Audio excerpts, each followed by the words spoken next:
राजनीति, आंदोलन, किसान, करप्शन, गरीबी, इन सभी मुद्दों पर आवाज उठाएगा अब तक न्यूज इंडिया। सत्ता के आगे जब भी सवाल कमजोर पड़ने लग जाए तो सवाल उठाने पड़ते हैं। बोल के लफ्ज आजाद है तेरे, बोल के सच जिंदा है अब तक।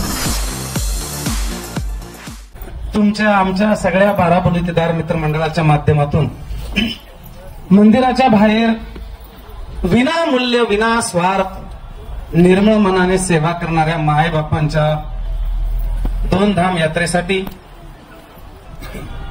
परमात्माची कायम कीर्तनाच्या माध्यमातून सेवा करणारे टाळकरी, विणकरी, वादक, गायक हे सर्वसामान्य कुटुंबातले गरीब मायबाप यांना 2 धाम यात्रेला पाठवण्याचा कार्यक्रम या ठिकाणी संपन्न होते। या प्रसंगी उपस्थित सर्व मायबाप, माळकरी, टाळकरी, विणेकरी, मंदिराची सेवा करणारे, मालेगावातून ही सगळी सेवाभावी काम करणारे शफीकभाई, मिर्झा साहेब, सगळे मंचवरील सन्मान्य व्यासपीठ, आदरणीय लीलाताई, आदरणीय बोरसे साहेब, आदरणीय डॉक्टर साहेब, प्रत्येकाचं सेवा करण्याचं क्षेत्र वेगळं आहे। ही पण अतिशय वेगळी सेवा आहे। आणि आता ज्यांनी या ठिकाणी भाषण केलं आपले शफीक अँटी साहेब, यांची सेवा तर अतिशय वेगळी आहे। ती मांडायला गेलं तर तेव्हा तुम्ही म्हणाल की माणसात खऱ्या अर्थाने देव असतो आणि ज्याच्यामध्ये माणुसकी आणि स्वतःची जीवाची बाजी लावून सेवा करणं हे खरं परमार्थाची सेवा आहे।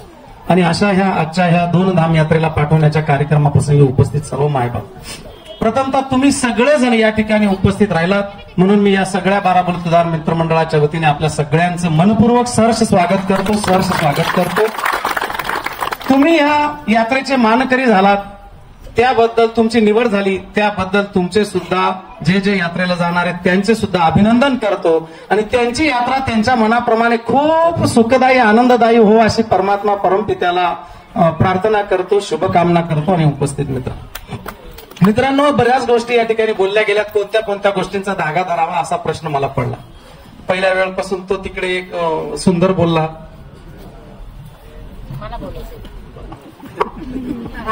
बोलल्या गेल्यात ते म्हणतात ना की निर्बळा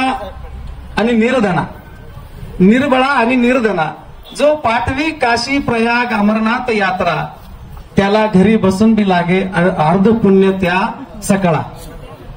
तर मला वाटतं हे करत असताना, तुमची सेवा करत असताना ती अप्रत्यक्ष सेवा देवाचीच माझ्या हातून घडणार आहे, तर हे माझं परमभाग्य आहे। मला वाटतं या प्रसंगाचं सगळं अवदान हीच माय माऊली आहे। तिची फक्त जेजुरीला जाण्याची इच्छा होती आणि तिने ती इच्छा प्रकट केली आणि मी विचार केला की माझ्या आईवडिलांची यात्रा केली असती तर मला खर्च आलाच असता, पण माझ्या आईवडिलांची यात्रा ही त्यांच्या जीवावरच त्यांच्या स्वखर्चाने झाली, तर मला वाटतं ते पुण्य माझ्या नशिबाने मिळालं। तर हे पुण्य मी तुम्हा मायबापांमध्येच माझे आईबाप पाहिलेत आणि माझे आईबाप म्हणूनच तुम्हाला पाठवतोय, एवढाच आहे, बाकी याच्यापेक्षा काही मोठा विषय नाही। अनेक गोष्टी या ठिकाणी बोलण्यासारख्या आहेत। मी एकच सांगेन, पैसा कमवण्याच्या अनेक संध्या येतात, पुण्य कमवण्याच्या लिमिटेड संध्या येतात, पुण्य कमवण्याच्या थोड्याफार संध्या येतात। या शतकामध्ये जर संधी कोणती आली असेल तर ती करोनाच्या काळात। आणि संधी ही असते ना, संधी ही वरमाई असते आणि ती वरमाई जशी मानापानाची असते, त्या वरमाईला पायघड्या टाकून आपल्या घरी आणायचं असतं आणि अवदसा असते तर ती घरी येत नसते, दार जरी लावलं तरी दार मोडून ती घरात येत असते। मला वाटतं ह्या युगामध्ये, ह्या 30-40 वर्षाच्या कालखंडामध्ये करोनाचा एक काळ होता सेवेचा। अनेकांनी दारं बंद केलीत, अनेकांनी स्वकीयांना गावात काटे टाकलेत, कोणी घरामध्ये येऊ दिलं नाही, पोटाच्या आईबापांना अग्निडाग द्यायला गेले नाहीत, वाऱ्यावर सोडून दिलं। ही संधी होती, देवाने परीक्षा पाहिली। जे काम तुम्ही आत्म्यातनं कराल त्या कामाला परमात्म्याची साथ असते। तरुणाच्या काळामध्ये बिना मास्कची जी सेवा केली ती परमात्म्याला पावली, म्हणून मला काही झालं नाही किंवा काही नाही, माझ्या घरातही कोणाला काही झालं नाही। पोटाचे आले नाही त्यांना अग्निडाग देण्याची संधी, 5-25 लोकांना अग्निडाग देण्याची संधी मिळाली, हे परम भाग्य कोणाला। स्वतःच्या पैसे कमवण्यासाठी अनेकांनी 3-3 लाख रुपये डिपॉझिट घेतले पण उपचार करत नव्हते, पैशांची सेवा केली। मी आत्म्याची सेवा केली। माझ्या हॉस्पिटलला, आमच्या हॉस्पिटलला 18 आणि 19चा स्कोर आणि त्यावेळेला 3,000ला सिलेंडर होतं। 15-15 दिवस राहिले तरी 30,000 आणि 20,000च्या पुढे बिल गेलं नाही, याला काय म्हणायचं। आणि एवढं करत असताना एकही त्या ठिकाणी दगावला नाही। परमात्माने पाहिलं की इथेच खरी सेवा आहे, इथे आशीर्वाद दिला पाहिजे, म्हणून एवढ्या 300-400 पेशंटमध्ये एकही रुग्ण गेला। म्हणून तुम्ही आयुष्यामध्ये म्हणजे कितीही कमवलं तरी बाकी राहते शून्य, कितीही कमवलं तरी बाकी राहते शून्य. संकट आणि अटीतटीच्या काळी कामी येतं फक्त पुण्य आणि तुम्ही कमवलेले दुवा. संकटाच्या काळी फक्त कामी येतं ते पुण्य. मला वाटतं हे पुण्य कमवण्याचं माध्यम. आता मी म्हटलो की संधी ही पुढे जाऊन घ्यावी लागते. आता चेतन महाराजांनी विषय सोडला जोडग्याचा अतिप्रसंगाचा. गेल्या 20-25 दिवसापासून जोडगेने आपल्या मालेगाव तालुक्यामध्ये भीषण दुष्काळ आहे. दुष्काळामध्ये 2 हांड्यांसाठी माय लेकींचा जीव गेला जोडग्याला, 2 हांड्यांसाठी. आणि 20-15-20 दिवस झाले तिथे तो जीव गेल्यानंतर ताई काही महाभाग त्या गावांमधल्यांनी मग ते विहिरीमध्ये गेला तो जवळच्या. विहिरीमध्ये लोक जायला घाबरायला लागले. काहींना वाटलं जीव गेला, तिथे भीती निर्माण झाली तर आपला फायदा झाला. काहींनी पाण्याचे भाव 60 रुपये द्यायला होतं तर 80 रुपये करून टाकले. म्हणजे काहींनी काय पाहिलं, दुसऱ्यांचा जीव जाऊन त्या ठिकाणी पैसा पाहिला, पैसा स्वार्थ पाहिला. आणि मला जेव्हा निरोप आला, काका आमच्या गावामध्ये 2 हांड्यांसाठी माय लेकींचा जीव गेला आणि आमच्या गावामध्ये 80 रुपयाला आता कॅरेट झालं आपलं 200 लिटरचा तिपडं बॅरल, 200 रुपयाचा बॅरल हे 80 रुपयाला 100 रुपयाला विकू लागलेत. आणि 20 रुपयाला 20 लिटर पाणी काही काही वेळेला. मी तर म्हटलं अवघडच आहे. आणि मग मी त्या ठिकाणी गेलो. जेव्हा ती परिस्थिती पाहिली दारावर बसल्यानंतर त्या माय मावल्या घरी एक तर दुष्काळामध्ये पहिलेच दिवाळीच्या गर्दीला बी काम नाही हाताला. आता तर उन्हाळ्यात अजिबात काम नाही. अन्न जरी सरकारकडनं मिळतंय मोफत धान्य, पण खर्चायला तेल मिटला तर पैसे लागतात ना. मग पैसे जर कामच नाही हाताला तर दाम कुठून येणार. आणि अशा परिस्थितीमध्ये त्या 2-3 मावल्या जेव्हा तिथे बोलल्यात की काका 80 रुपयाला पाणी, हाई पाणी तर विष्णू जागावर गेली. आणि मी त्या ठिकाणी ठरवलं की ही करोनानंतरची संधी पुढे दुष्काळ पडतो का नाही, पाण्यासारखं पाणी हे अमृत आहे आणि अमृताचं पुण्य कमवलं पाहिजे. ताई या सगळ्या मायबापांच्या तुमच्या सगळ्यांच्या आशीर्वादाने जवळपास 10.5 लाख रुपयाची एक ट्रक टँकर घेतलं. 5 टँकर त्या ठिकाणी चालू केलेले आहेत. तुम्ही जोडग्यामधले कोण आलेले तिथे उभे राहा. ही जोडग्यातली माय माऊली, हा नंदूभाऊ तिथे पाणी वाटतोय. 1 रुपया न घेता आपण आता जोडग्यामध्ये गेल्या 3-4 दिवसापासून गोरगरीब गोष्टींमध्ये मोफत पाणी वाटत आहे. आणि म्हणून हे पुण्य कमवण्याच्या संधी आहे.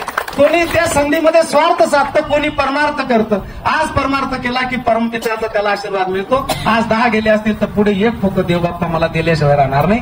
ही त्याचीच पुण्य आहे. तुम्ही सगळे इथे या ठिकाणी आलेले. आणि मी या ठिकाणी बघत होतो आज हे अश्रू कोणाला मिळतात. अश्रून इतकी संपत्ती, दुसऱ्याच्या डोळ्यातनं आपल्यासाठी अश्रूरूपी आशीर्वाद मिळणं याच्यासारखं परम भाग्य आहे कोणाच्या नशिबात. तो भाग्यवान तुमचा भाऊ आहे. म्हणून अनेक गोष्टी मालेगावच्या बाबतीमध्ये या ठिकाणी विषय ठेवण्यात आला. काही लोक 2 समाजा जाती धर्मांमध्ये सवर्ण दलितांमध्ये तेढ निर्माण करून राजकीय पोळी भासतात. मला वाटतं आपल्या तालुक्यामध्ये गेल्या 40-50 वर्षापासून नाही, आपल्याला आठवत नाही, लहानपणापासून देवीची यात्रा चालू आहे. देवीच्या यात्रेला कधी दगडफेक झाली का? कधीच.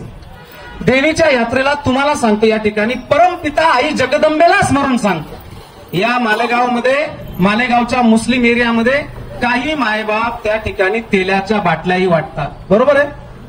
त्याच्यामध्ये यांचा ग्रुप आहे. तेलाच्या पायाला फोड होतात आणि तेलाच्या बाटल्या शिवाजी पुतळ्याजवळ वाटून आणि सेवा करतात. काही मायबाप त्या देवीच्या रथावर फळं सुद्धा टाकतात. बदाम शेख कोण बांटते हो जो उनका नाम नॅशनल कापडवाले, इब्राहिम कापडवाले.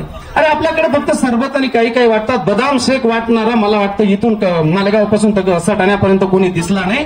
मला सांगा मुस्लिम बांधव आपल्या देवीच्या रथाला बदाम शेक वाटतात, याला तुम्ही काय म्हणाल? पाणी वाटतात, सरबत वाटतात, तेलाच्या बाटल्या वाटतात, हार घालतात, पूजा करतात. मागच्या वेळेला भी तुम्ही पाहिलं फुलं. काही जे ना राम कहता है मस्जिद गिरा दो, ना रहीम कहता है कि मंदिर गिरा दो. राम और रहीम के जो दूसरी एका बापाच्या पोटी जे 5 मुलं झालीत की काही मुलं आहेत ना की ते गावाला सेवा देतात, गरीबाच्या पायावर वाटतात, घरातला दान धर्म करतात, भुकेल्याची भूक जाणतात, गरजूची गरज जाणतात. आणि काही आहेत ना घरातल्या खळ्यातली राशेवरचं सुद्धा पोतं विकून आणि मजा करतात. काही गावामध्ये दादागिरी करतात, घरात बी दादागिरी करतात. आहेत ना काही चांगल्याच्या पोटी 5 लेकरांमध्ये 2 दूषित असतात, काही दूषित असतात की ते दृष्टही लावतात. पण त्या दृष्टांच्या दूषित गोष्टीला बघण्यापेक्षा चांगल्या गोष्टी बघितल्या तर चांगले विचार जन्माला येतात आणि चांगल्या गोष्टी घडतात. आणि मला वाटतं या 40-50 वर्षामध्ये कधी तुम्ही मालेगावात लहानाचे मोठे झाले, कधी झाली काय? मालिकडेच हे सगळे प्रकार आहेत. आता हे शफीक भाई आहेत, हिंदू जेवढ्या काही डेड बॉड्या असतील, कोणी जात नाही, सडलेल्या असतात, बेवारस असतात, कान टोचलेला राहिला तर त्या डेड बॉडींचे आतापर्यंत जवळपास 1000-1500 डेड बॉडी बेवारसच्या त्यांनी सेवा केलेल्या आहेत. ऍक्सिडेंट, बेवारस, विहिरीत पडलेले, आपल्या भागात कोणी आलं तर स्वतःचा जीव धोक्यात घालून ती काढतात आणि सेवा करतात. विठ्ठल बरोबर नगरसेवक आहेत. खरं सांगा विठ्ठल भाऊ, काय परिस्थिती, उभं राहून सांगा. शफिक इंडिकेशन एकदम चांगले काम करतात, त्यांना आम्ही आमच्या हिंदू धर्माकडनं मुस्लिम धर्माकडे अभिनंदन त्यांचं. हा, एकदम सुंदर सेवा वाटणं हे सगळं चांगल्या गोष्टी जगापुढे येत नाही. आणि आता सुद्धा मला वाटतं महाजन परिवारातली घटना घडली, बरोबर.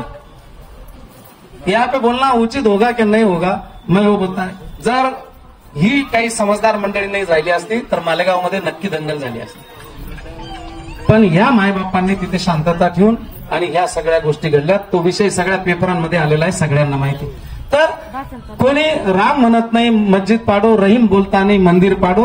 ये गिराने वाले तुम्हारे हमारे जैसे तुम्हारे हमारे बीच में कोई दूषित लोग रहते, उनकी वजह से ये अमन को शांती भंग होती. अशा काही लोकांमुळे या सगळ्या घटना घडतात. आपण त्या गोष्टींकडे दुर्लक्ष करू, पण ज्या चांगल्या गोष्टी आहेत त्या चांगल्या गोष्टींकडे लक्ष दिलं पाहिजे आणि चांगल्या वाटेवरचा प्रवासी झालं पाहिजे, हेच मी या ठिकाणी म्हणेन. ते म्हणतात की अनेक गोष्टी या ठिकाणी बोलल्यात की पैसा कमवण्याची संधी झाली. तर ताई इथे की तुम्ही मोठे आहेत, ते भाऊ बोलत होते, दादा मी मोठा नाही म्हणा, तोंडमागे कधी कधी डझनभर गाळ्या येतील जीव चिल्ल्यानंतर.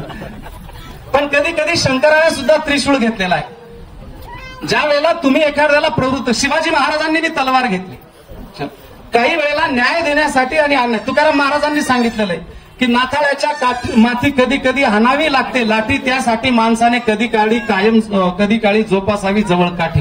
काही वेळेला मग कधी कधी गालीसर भागण्यात येते, नाही तर मग साम दाम दंडभेद.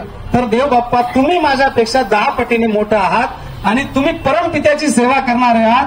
म्हणून कधी कधी महालवाल्यांच्या बी नशिबात ते पुण्य नसतात, ते आशीर्वाद नसतात, ते झोपडीवाल्यांच्या नशिबात असतात. आणि मला वाटतं ही परमपिताची सेवा करण्याची संधी तुम्हाला सगळ्यांना लाभलेली आहे.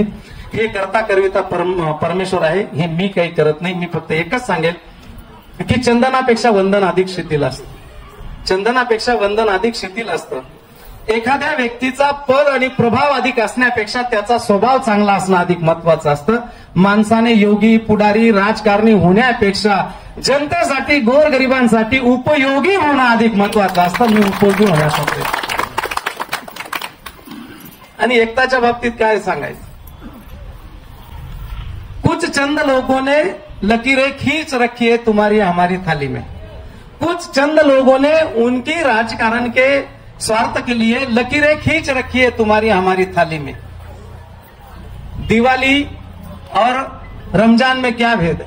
दिवाली में अली है, दिवाली अली, और रमजान में राम है. तुमसे हमसे तो परिंदे अच्छे, कभी मस्जिद पर जा बैठे तो कभी मंदिर पर जा बैठे. तुम सिर्फ नेक पाक सच्चा अच्छा इंसान बनने का प्रयास करो. अंत में तुम्हारे कर्म का ही हिसाब होगा, ना तुम्हारे जाती धर्म का. म्हणून ज्याचे जसं कर्म असतील त्याला ते शेवटी कामात येतील. मला वाटतं या ठिकाणी आपण सगळेजण आलेला आहेत. हे कोणी कोणाला पाठवत नाही. मीही काही त्या उमराला पाठवत असताना मी काही मोठी पुशारकी केली नाही. हे पाठवणारा वरचा परमपिता परमात्मा आहे. मला वाटतं वेळ खूप झालेला आहे, गाडी आपली आलेली आहे. आज ह्या सगळ्या आपल्याच्या उपस्थितीमध्ये अनेक जण, इथे प्रत्येक बसणारा माणूस सेवा करतो. बंटी कोते एकदम सुंदर सेवा, परिस्थिती नाही स्वतःची तरी सुद्धा करोनामध्ये दान धर्म केला, ध्यानामध्ये लोकांना अग्निदान दिले, सेवा केली. हे उत्तम बाबा एकदम सुंदर सेवा करतात. ह्या उत्तम बाबांची कधी निम्म्या रात्रीला कोणाच्याही अशी माणसं सगळी या ठिकाणी निवडलेली आहेत आणि आलेली आहेत. हे परमेश्वराचीच लीला आहे ती. मी आज या आपल्या सुपुत्राचा बंटीचा वाढदिवस आहे. मी आदरणीय लीलाताईंना विनंती करेन की तुम्ही त्याचं औक्षण करून त्याला शाल नारळ देऊन सत्कार या ठिकाणी करावा. एक अभिनंदन.